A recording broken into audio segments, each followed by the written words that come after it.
এই যে উপরে মাকড়সার জালে ভর্তি, এটা তো আপনি মিষ্টি সংরক্ষণ করেন না, এটা পুরোটা ক্লিন করে আপনি এমনভাবে রাখেন যাতে বাইরে থেকেও কিছু ঢুকতে না পারে। দেখেন অবস্থা, পলিথিনের মধ্যে এটা গুড়, এই গুড় আপনি ব্যবহার করবেন, এটা কোন দিকে ভালো? ভোক্তা অধিকার সংরক্ষণ আইন 2009-43 ধারা অনুযায়ী আমি 1 লক্ষ টাকা জরিমানা আরোপ করলাম। ভালো আছেন? হ্যাঁ আসেন, ফ্যাক্টরিটা দেখি কি অবস্থা। ওয়েস্টেজ, তাহলে ওয়েস্টেজ এবং আলাদা আলাদা রাখবেন। এটা তো আপনার ডিসপ্লে না, আপনি ওয়েস্টেজ তো এখানে রাখবেন না, ওয়েস্টেজগুলো সরিয়ে ফেলেন, এখান থেকে আলাদা জায়গায় রাখবেন, যাতে আপনি ওখানে লিখে রাখবেন হ্যাঁ ওয়েস্টেজ, তাহলে আর আমরা দেখবো না। কিন্তু যখন আপনি মিক্স করে ফেলেন তখন তো আসলে আমার জন্য বোঝা কষ্ট, আপনার জন্য বোঝা কষ্ট, তাই না? এটা একটু সরাই ফেলেন এখান থেকে। হ্যাঁ উনি বলছে এটা ওয়েস্টেজ।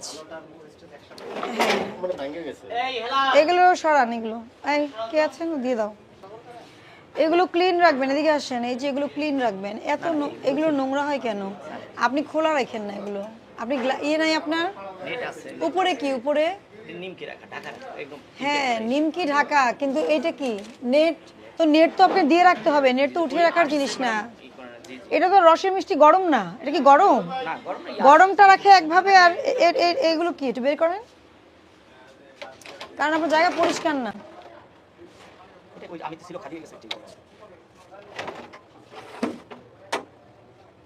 এগুলো কিন্তু খুবই পিছনে কিন্তু খুবই নোংরা সব। ওইগুলো কি আপনাদের? ওগুলো কেন রাখছেন এভাবে? আপনি মিষ্টি সংরক্ষণ করবেন যেখানে অবশ্যই একদম নিট এন্ড ক্লিন থাকতে হবে, এটা কিন্তু আবর্জনা জায়গা না, ঠিক আছে? আপনি না ওগুলো কি জিনিস ওগুলো আপনি পেস্ট কন্ট্রোলের করা, হ্যাঁ পেস্ট কন্ট্রোল করেছেন, এটা বের করেন, এটা বের করেন। পিছনে ওগুলো ও সব ক্লিন করবেন, হ্যাঁ এত নোংরা রাখবেন না, ঢাকেন এগুলো, ঢাকেন। ঢাকা ছাড়া আপনি তো খাবার রাখবেন না, কেন জানেন? কারণ এই যে এইটার উপরে ময়লা থাকবে, এই যে এগুলো ময়লাই খাবারের মধ্যে পড়ে, এই যে দেখেন এগুলো আপনার ময়লা খাবারের মধ্যে পড়বে, আর এটার নিচেও থাকে ময়লা, প্রচুর ময়লা থাকে। এই যে দেখছো, এই যে না না আপনি এদিকে দেখেন, এদিকে মাকড়সার জাল অনেক ঝলতেছে, এটা আপনি বললে হবে? এটা কোনো ভালো পরিবেশ? আপনি নিজেই দেখেন, মিষ্টি তো আপনি যখন রাখবেন আপনার এই পরিষ্কারে হবে না, এইখানে পরিষ্কার বলছেন, ঠিক আছে ভালো। দেখেন ওই যে এটা কি ধরনের পরিষ্কার? আপনি তো এখানে রাখছেন, ডেফিনেটলি আপনি এখানে রাখছেন, এটার উপরে কি পরিষ্কার?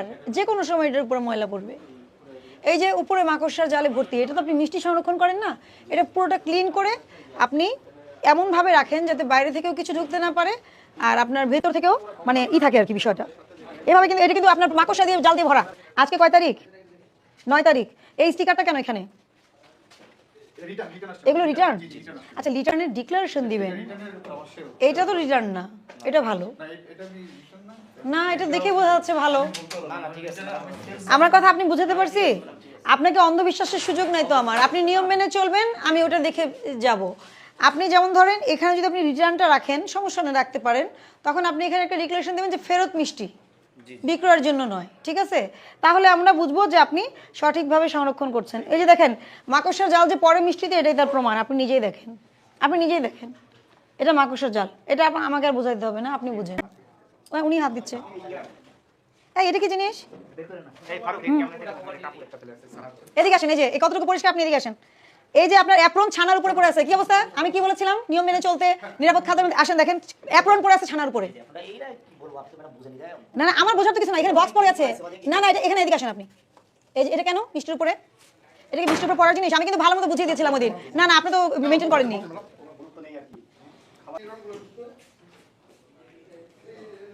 এগুলো কি? খাবারের জায়গায় প্লিজ, খাবারের জায়গায় খাবার রাখেন। একটা রুম শুধু আপনার স্টাফদেরকে দিয়ে দেন, এই রুমটা যে ওরা সব করলো এখানে, আর একটা শুধু ফুডের আলাদা রাখেন।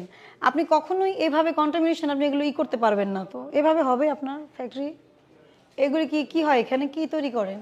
এটা কি টয়লেট? এগুলো কি দেখেন, আপনি বিভিন্ন জায়গায় উচ্ছিষ্ট ফেলে রাখছেন। এটা উচ্ছিষ্ট আমি বুঝলাম যে এটা নষ্ট, কিন্তু বিভিন্ন জায়গাতে ফেলে রাখবেন না, এগুলি সরান। এটা কি টয়লেট? টয়লেটের যা অবস্থা জান আপনারা নিজেরাই দেখেন, জীবনে দেখছেন? তাহলে কি এটা আসলে?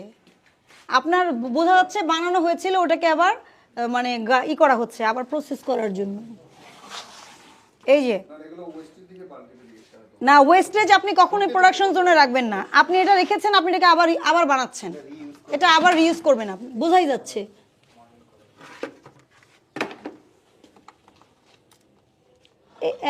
এইটা নামা, এইটা বের করেন। এটা কি এই জায়গায় রাখার জিনিস? বের করেন, বের করেন। অবস্থা দেখো, মানে আপনারা আসলে কোনোটাই, ওই যে নিচে আবার কি ওগুলো, ওই ট্রের মধ্যে ওটা কি হচ্ছে, ওখানে পড়ে আছে, ওখানে পড়ে আছে, এভাবে হয় না। এটা আবার কি? এখানে টক টক গন্ধ। হ্যাঁ, ওগুলো কি? আসেন এদিকে আসেন। ওগুলো কি? ওগুলো কি বলেন একটু? এটা মানে গুড় ম্যাডাম, এটা গুড়। কিন্তু গুড়টা তো ভালো না, আপনি স্মেলটা কেমন না আপনি নিজেই বলেন। তাহলে এরকম কেন গুড়? আপনি এটা তো গুড়, রেখে দিয়েছে। এটা কি কাজে ব্যবহার হবে?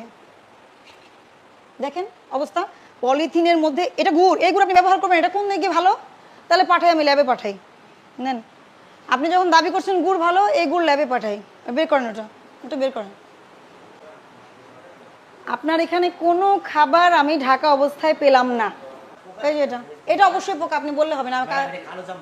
আপনি ওয়েট ওয়েট, আপনি চামচ আনেন, আমি দেখাই দিচ্ছি আপনাকে, অসুবিধা নাই তো। আপনি হাত দিবেন না, আমিও হাত দিব না। এটা পোকা যে আমি দেখাই দিচ্ছি, আপনি দেন, চামচ দেন। হ্যাঁ লাইট, না না, উনি তো ভুল দেখছে, তাই আমি দেখাই দিই। এটা সরান, এটা এটা উঠান, এটা সরান। এটা তো পোকাই, এটা তো পোকাই, আপনি বললে তো হবে না যে পোকা না। দাঁড়ান, এই চামচ কোথায়? দাঁড়ান, এ তো পোকাই, দেখাই যাচ্ছে পোকা। মানে আমি অস্বীকার করবো না, লাইটের পোকা হতে পারে। দেখুন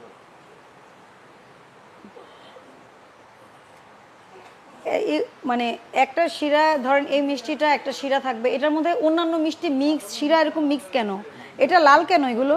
একই একই মানের, মানে এটা ভাজা, মানে যেগুলো হলো তেলে ভাজা মিষ্টি সেগুলোর শিরা এগুলো, এই জন্য তাহলে এই যে লালটা কি, এই যে যেগুলো কি? মিষ্টি ভেঙে গেছে না, মিষ্টি ভেঙে ওই যে মিষ্টি ভিতর থেকে ও, মিষ্টির ভিতর থেকে বের হচ্ছে। মিষ্টি ভেঙে গেছে, নরম মিষ্টি তো। আচ্ছা, লাইসেন্স বিএসটিআই দইয়েরটা আর সুইট মিটেরটা, ওই যে একটু ঘি এটা ঘি 27 পর্যন্ত। তারপরে বিস্কিট দাঁড়ান দাঁড়ান, বিস্কিট, হ্যাঁ এই সব লিখছো? চানাচুর, 27 পারমানেন্ট দই হ্যাঁ দই 30, 27, কেক, ব্রেড 2027। ব্রেডের মোড়কটা একটু আমাকে দেখান। আপনাকে আমি সুযোগ দিয়েছিলাম কিনা হিয়ারিংয়ে সেটা বলেন। বুঝায় বলছিলাম, ডিটেলস বুঝায় বলছিলাম। ওই দিনই আপনাকে 50,000 ফাইন করা যেত, কিন্তু আমরা করিনি। আপনাকে বুঝিয়ে দিয়েছিলাম, লাভ হয়নি। পরিষ্কার আপনার রেস্টুরেন্ট, এটা কোনো পরিষ্কার পরিচ্ছন্নতা, নিরাপদ খাদ্য আইন যদি ফলো করেন, কিছুই না। আপনি ময়লা, আপনার অ্যাপ্রন পরে আছে মিষ্টির উপরে, এত ময়লা, আপনার মাকড়সা জাল দিয়ে আপনি পুরো মিষ্টির শোকেস ভর্তি। ভোক্তা অধিকার সংরক্ষণ আইন 2009 43 ধারা অনুযায়ী আমি 1 লক্ষ টাকা জরিমানা আরোপ করলাম।